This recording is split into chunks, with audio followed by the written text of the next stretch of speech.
Here we are. I'm so thrilled to have our next guest on the Pam Goodwin Show. I know as a commercial real estate broker for all these years, I am completely bogged down with all of the paperwork and started doing research on how to eliminate this. And I asked Chat what company I should use. And so today's guest, Wes Snow, is going to tell us all about how, as a commercial real estate broker, using AI to help reduce some of that paperwork and just how he got started in AI. So thank you, Wes, for being on the show today. Well, very good. Thank you, Pam. I appreciate it, and I'm glad to be a part of it.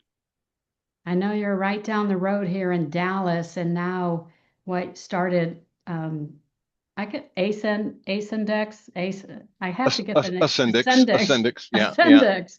I don't know why that's a tongue twister for me. yeah. But I know you're right here in Dallas and have gone, it started what, 30 years ago and then hmm globally and then working with commercial real estate companies. So please tell us about your company and why you started your company. Yeah. So I am proud to be a native Texan, and yes, live here in the Dallas Fort Worth area, and started the company, as you mentioned, 30 years ago, back before internet was really all that popular. Websites were optional. We didn't have anything but dial-up modems at the time, but started with a passion around automating front office knowledge workers in a realm we like to call CRM, and did that work in a more consultative fashion for about 10 years across multiple verticals.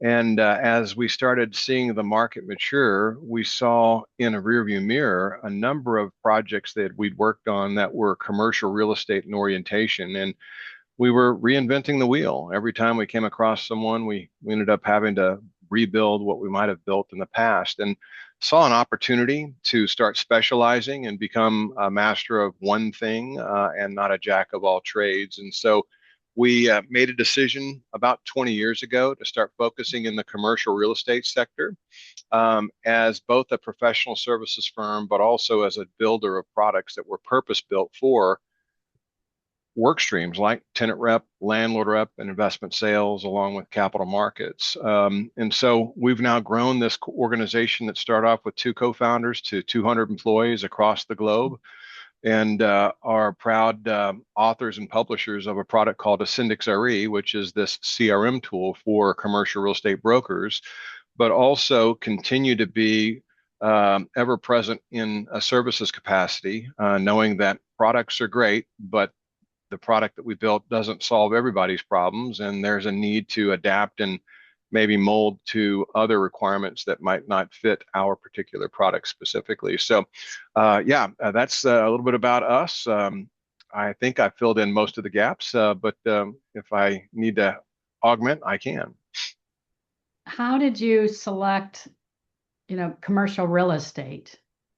Yeah, so there was a track record of having engaged with a number of commercial real estate brokers who were trying to move off of spreadsheets, 3M sticky notes around their monitor, and so forth. And we had a number of those, and we a had that experience, but we also recognized that there were just simply weren't any tools and or organizations that had focused in that one segment. As you know, most of this audience are technology laggards, if you will. I think that's exacerbated by the fact that there weren't a lot of tools out there, and so they were left uh, to their own devices, and that which is familiar is what they used: Excel spreadsheets, Outlook address books, notepads, and so forth. And those don't just don't scale, and there's not a lot of leverage of that data. And so it was for those reasons an unmet need in that space, combined with some of the experiences that made it pretty obvious that that would be a place that we probably could add really quick value. I know you probably know after all these years with commercial real estate agents, professionals, that we have a lot of probably ADHD and A little bit, a little and bit. then asking what CRM system you use, and most people will say the one that you do use, Right, right. and trying to keep things simplified because we love doing deals, but we do not like the paperwork. Yeah. And I found it very interesting, how you're incorporating AI. It seems like it is the biggest buzzword, going on, and everyone is trying it. And it's so interesting. I've watched a lot of your YouTube videos on how you're incorporating AI, but how long have you been using AI? Yeah, so in a real heavy and meaningful way, about a year and a half, but we've been doing research, proofs of concept, and building products for about, I'd say 3.5 years in earnest. But our research and our studies around what was and wasn't real out there was a journey that started about 5 years ago. And of course, as you know, yeah, it's a buzzword out there, but there are a lot of folks that are experiencing FOMO. They know that they need to be doing it, or at least get the feeling that they need to, but they just simply don't know where to start. And that's really what we're trying to do, is to fill that void of the knowledge that we have, not only in AI, but also in real estate, combined with that need or that desire to get off of the blocks, if you will, and into something meaningful without, or at least with minimization of wasted cycles and getting there. So that's we're that interpreter in the middle that has the confluence of those perspectives and can speak in a commercially relevant way to that audience so that they're not having to figure it out themselves. One of the things that we've done is try to quote unquote eat our own dog food, if you will, in that if we're going to be taken seriously out there, while we're not a commercial real estate brokerage ourselves, if you think about it, there are fundamental things that everybody does to go out there and drive demand. And so we've tried to apply some of those principles and the AI concepts inside of our organization to effectively be client zero, if you will, where we're now not only getting experience from the learnings and the experiences of implementing it internally, but also benefiting from all those automations. And so it's those things that I think bring the value proposition to the market.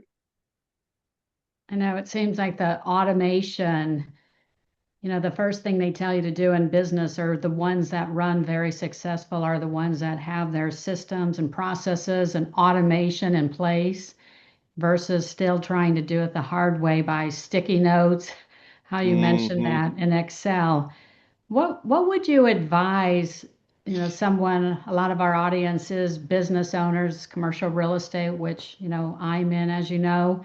But what do you recommend someone, AI? I know chat is, they talk about that, or Gemini or some of the other platforms, but I know your company and what you've developed. What do you recommend on how to get started? Yeah. So if one just looks at the daily work that they're doing, they can quickly spot some inefficiencies or bottlenecks or manual processes that are in place. And so I think there's a self-assessment for each, because there are variations of where people feel pinch points and pain, and look at those, and then grab AI, an LLM, if you will, like a Gemini or a Chat GPT, and have that applied to that. And I'll give you some practical examples here to kind of make this take-home value greater. One simple thing that one could do is, we want to capture information, and many of us are on the phone all day long. And what we've implemented here, and I think it would be meaningful for this audience to hear, is the simple use of an AI note taker. They're pretty common out there. There's a number of them out there, and they've been widely accepted as just the way that things are done today. 12 months ago, you'd get some questions of what's going on here with this note taker.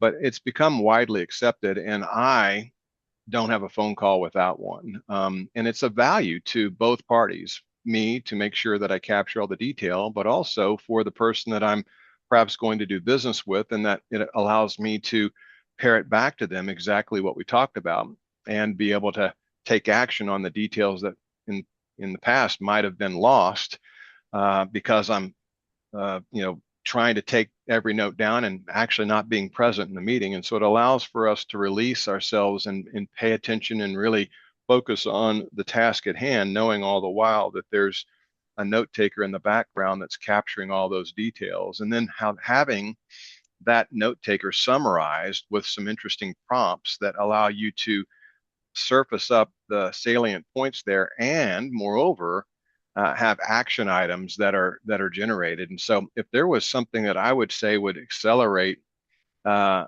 a higher level of delivery and perhaps a greater speed in which that is executed, the AI note taker is a great place to start there. And that note taker combined with your favorite LLM, whether that be a Chat GPT or Gemini, can quickly distill that down. There are templates, if you will, personal chat or excuse me, GPTs that you can put in place that if you just feed the transcript in, it can digest and summarize that for you in a matter of seconds and allow you to quickly send out follow-up emails that have great levels of detail and also make sure that you're following up on those action items. So it's just one thing that I would say would be a real practical, tactical thing to do immediately is to start using an AI note taker.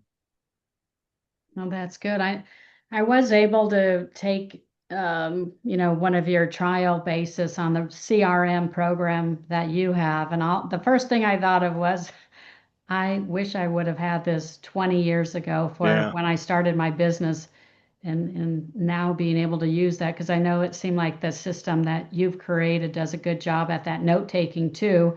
And then I don't have to have all these notes laying around. It's all in one concise Mm-hmm. place. Mm-hmm. Yeah. Yeah. I mean, you think about, and we may be getting off topic here a bit, but the other thing that I would say is to flip the script with regards to how you think about these AI tools being doers of tasks for you. Um, I had an epiphany, read some books, listened to some podcasts, and there was one particular podcast that really was a key unlock for me in how I use AI. And that was to not look at it as just the doer of manual tasks, but having it become my thought partner. Being able to leverage the domain of knowledge that artificial intelligence has, and then harnessing it as a multiplier, a force multiplier of what I'm doing, being able to bring in contexts and perspectives and paradigms that I might have in time thought of, but doing so in an accelerated fashion and allowing me to improve my decision making at a heightened level. And there are a variety of ways that you can do that. Some of it, it's just simply asking, the LLM to become an agent for you. Agent is an oftentimes used word, but really just asking it to, hey, I want you to become a top-notch commercial real estate broker who specializes in office transactions. With that grounding, I'd like for you to take in this transcript that I just had with this high-profile opportunity here and see if there are any things that I'm missing in terms of evaluating the opportunity. And it's amazing the perspectives that can provide. Now, all the while, we always have to respect that AI can hallucinate and oftentimes be ungrounded. And so there's always going to be this human in the loop to evaluate that. But it's been a phenomenal game changer for me. And candidly, I would say that on any hour, I am using ChatGPT in that very way. There's very few things I do on a daily basis, Pam, where I don't have some sort of interaction with ChatGPT. I actually use ChatGPT, and I've because of the way in which I engage with him and how much he knows about me, I've actually called him Chad, Chad. I have personalized him in that he knows so much about me because of the grounding of all the interactions. And it literally is hard for me to think about doing anything on a daily basis without Chad at my side here. And to do anything else going forward would be just operating at less than full capacity.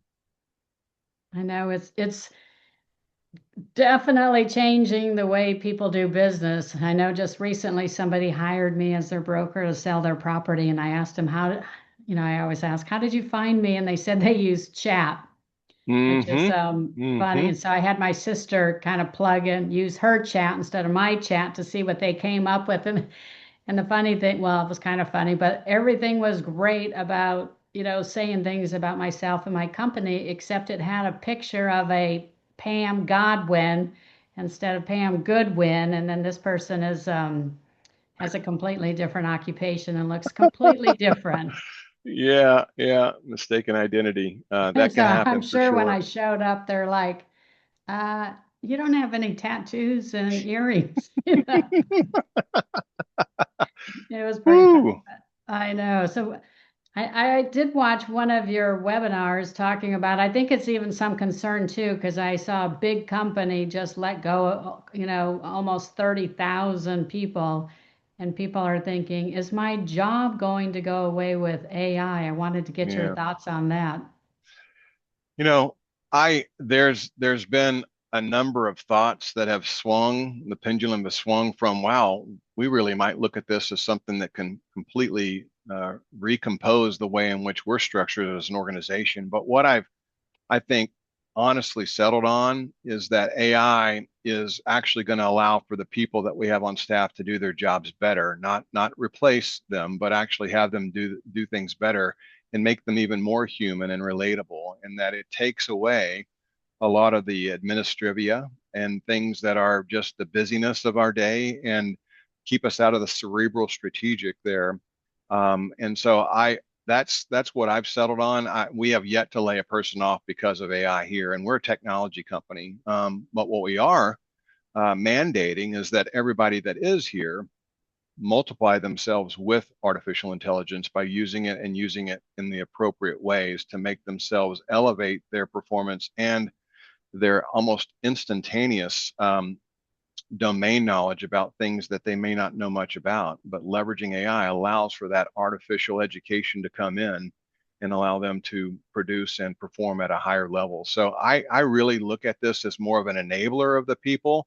There are some, and just be honest, and you just mentioned a group that's released a number of people, and perhaps it was solely connected to artificial intelligence. But I think that there's a greater opportunity for this to raise the level of the service that those that are in the services business do rather than replace them. I still see guardrails, I see hallucinations, and I see things that are unacceptable in the workplace here that if you were just to allow for AI to replace someone, we're still people and we see things differently than a computer and even an artificial intelligence element be that just simply can't be replaced. And so I think it's about leaning in and getting yourself smart so that you can harness that and make yourself irreplaceable by the fact that you're great at doing your job and you're greater at doing it because now you have artificial intelligence as a tool in your tool belt there. I think that's the healthy way to look at it as opposed to uh, trying to stay away or ignore it or putting our head in the sand and just hoping this passes by. It's not going to go away, but we've got to recognize that it can actually be a helper for us, a thought partner and a doer of things, as mentioned earlier. But it's going to be difficult in my mind to see a complete replacement, but rather an augmentation. I like that. I know I even saw on one of the social media platforms, Gary V said there's going to be a lot of 14-year-olds using AI that are going to be millionaires. So if you decide not to learn it, you're going to get left behind. How do you feel about that? And what is your company focused on these days?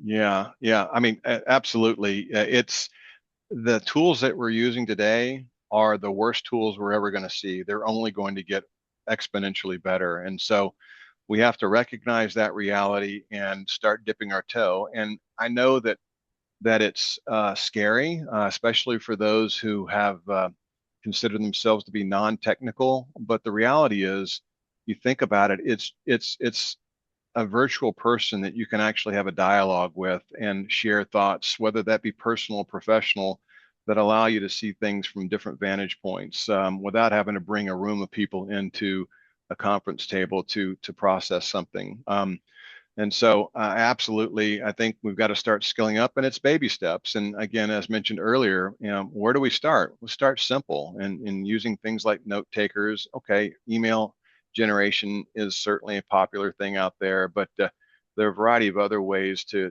start harnessing this day one. As it relates to our company, there, as mentioned earlier, uh, if we're going to be a provider of AI consulting services, we need to know things in an academic realm, but we need to have practical application of that as well. And so we have instituted a number of agents. This concept of taking AI and having it be rolled up into an agent. One of those happens to be a um, a sales automation agent, and that's probably no mystery as to why we might start there, and that we are in the realm of CRM, which is sales and marketing automation, right?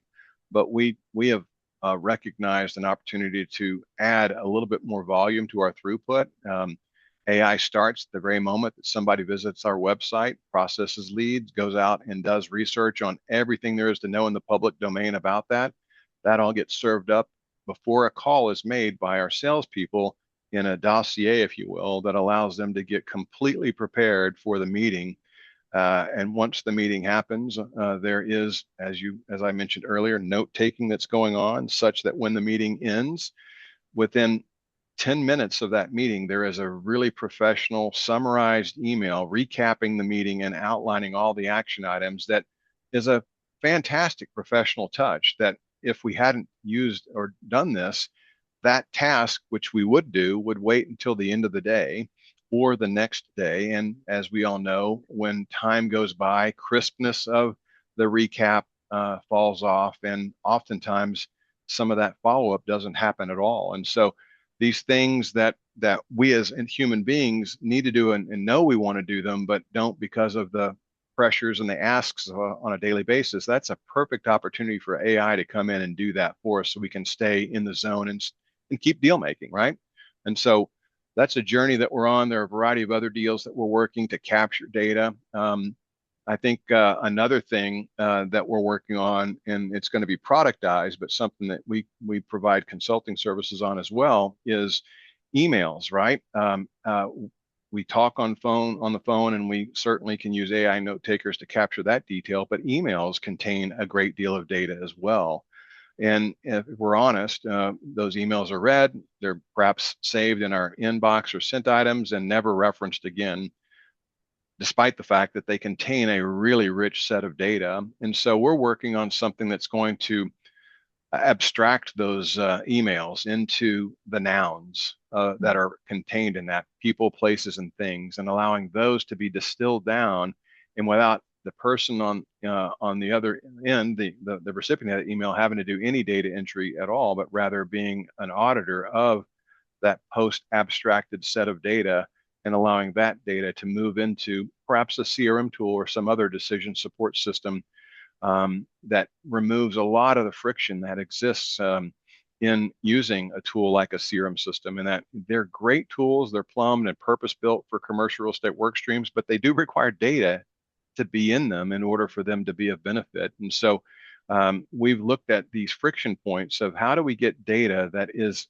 ever present within the daily grind of a commercial real estate broker, whether that be recorded phone calls, emails, or documents, and have the data in those liberated using AI, so that the job and the burden of capturing all that data is no longer on the shoulders of the broker, but on this agent to do that for them. And I think that is going to be a real key unlock for people to speed up the process of capturing the data. But when the data is captured, the intelligence that's in there, that's referenceable, and that at that moment that you need it, isn't let's go and flip through a bunch of documents in a directory structure on my hard drive, or go in and thumb through a bunch of emails to try to get a picture of what it is that we talked about, but rather doing a quick lookup, and or maybe even speaking into the computer. Something else that we're doing, where we're taking the broker's hands off the keyboard and literally speaking a command into the computer. I just talked with Pam Goodwin,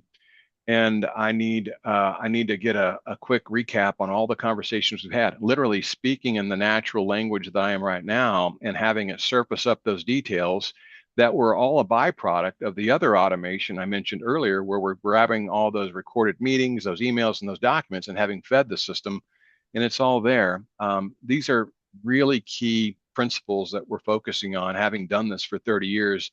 And one thing has never changed in that. And I've never met someone who's really a fanatical data entry person, right? It's the exact opposite, right? And so we are embracing that reality and trying to find ways to reduce that friction, so that we can increase the value of their delivery of their services to their constituents. So I know you're way ahead of the game on all this technology. It's all really exciting.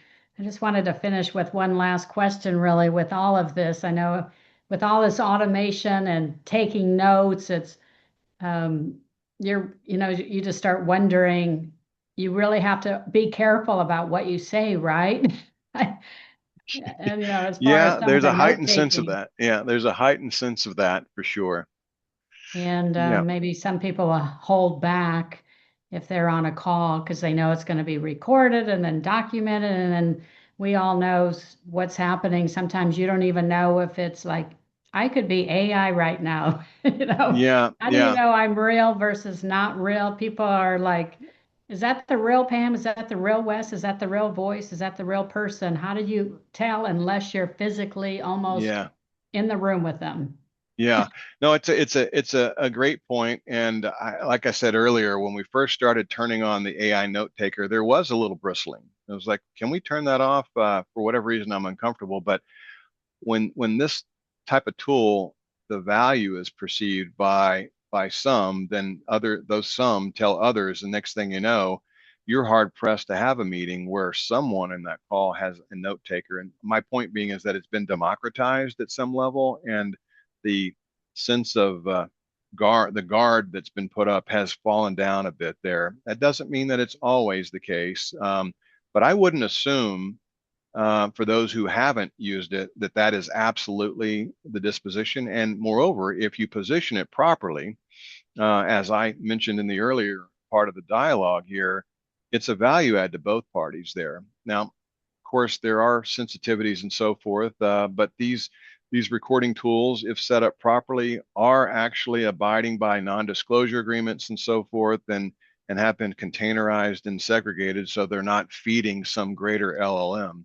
And so there's a little bit of education that needs to be had in terms of what's being done with the data and some responsibility of setting it up properly. But most of that's being done for you, and kind of just part of the setup there.